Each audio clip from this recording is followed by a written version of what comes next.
How about if you get a cheat sheet to find the job in Germany or anywhere else in the world or even in India? How about if you get a guide to find the job? To know more, let's dive into today's video.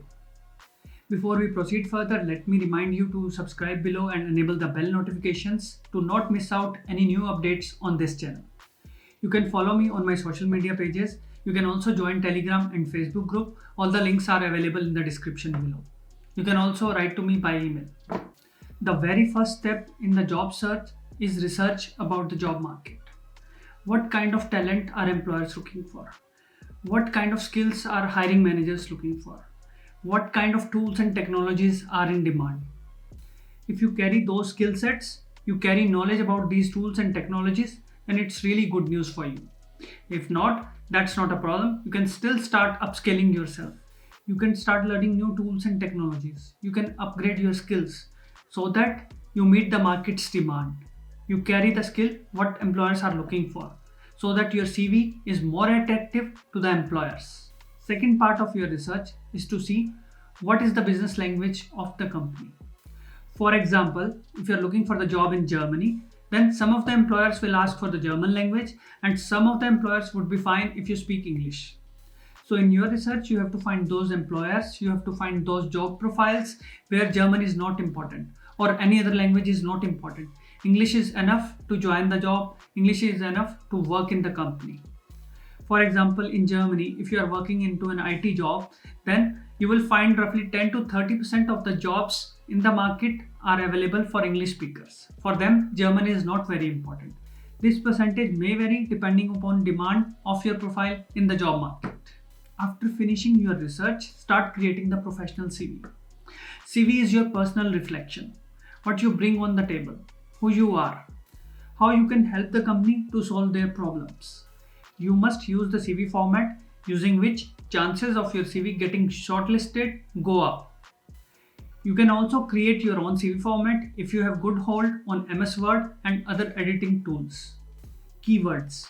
Stuff the keywords in your CV what employers are looking for. For example, you are working into data science and employer is looking for someone who has very good hold on data science tools and technologies, then you must mention those things in your CV. Facts and figures.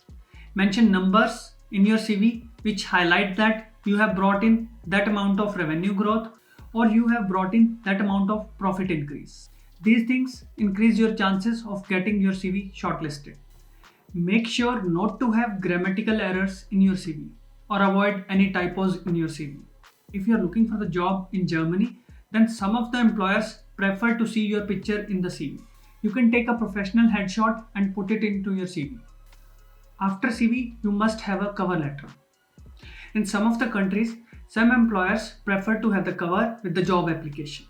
So is the case in Germany. When you are writing the cover letter, you must keep following points in your mind. Number 1 is raise interest. First para in your cover letter must raise hiring manager's interest in your profile. Next comes the what you bring on the table. Afterwards, you must mention why is this company relevant to you? Why is this job profile relevant to you? Why do you want to join the company? And in the last, you can have a nice closing section. Reference letters from previous or current employers. Some of the companies ask for the reference letters from your previous or current employers. Reference letter in Germany is called as Arbeitszeugnis. What does it mean? What is the purpose of the reference letter?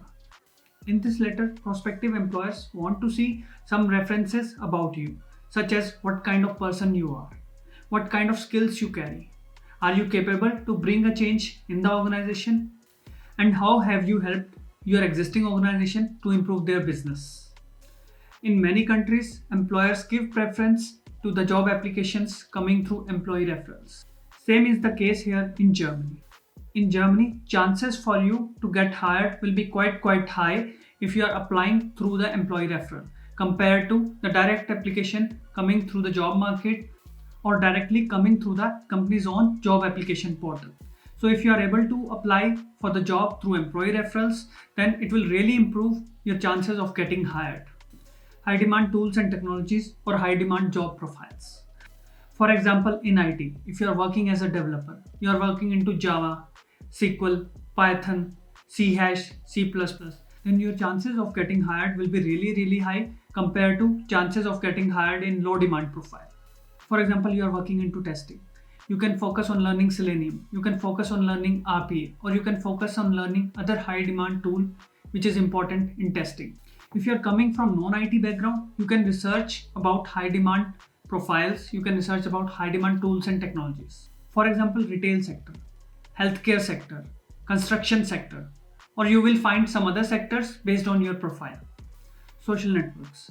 You must focus on optimizing your LinkedIn and Xing profiles so that your profile is more searchable by the employers. How you can do that? You can optimize your LinkedIn or Xing profile using keywords what recruiters are looking for. Do not copy your CV as it is into your professional profile. Employer already has your CV. Then what is the benefit for the employer to look at your professional profile? Your professional profile should show different side of you to the recruiter, to the hiring manager. They should be more interested in you. They want to invite you for the interview. For professional networks, in the end, I want to say expand it as much as you can. More contacts you have, more you will be in the search results by the employers, by the recruiters. Next key point is networking event. You must attend as many as networking events as you can because it gives you chance to collaborate with the people. You can exchange the idea. It might raise interest about your profile in the other person's mind. He might tell you about the new openings available in his or her company. You can also ask for the referral to the person if you have developed a good relationship with the person. Plus, you learn about new tools and technologies. You get a fair idea about how you want to grow in your career, in what direction you want to go in your career. So these are some additional advantages of attending the networking events. It is not always necessary to just attend physical events. You can also attend various virtual events. Nowadays, you can attend online meetups. You can also join some webinars. You can join such events to learn about new tools and technologies, as well as you can expand your network by interacting with those people. Next point is learn the local language. For example, you are looking for the job in Canada and Quebec is the state where French is the most spoken language. Then you can start learning French. Or you are looking for the job in Germany, then you can start learning German. What's the advantage of learning the local language? It improves your chances to find the job in that country. Also, it helps you to get settled in the long term. This is all I have in today's video. In case you have any questions, you can write them down in the comment section below so that I can make videos related to your questions. You can also send me your questions by email, which is given in the description below. That is all in today's video. Make sure to subscribe below, enable the bell notifications, give a thumbs up and share the video. Have a good day.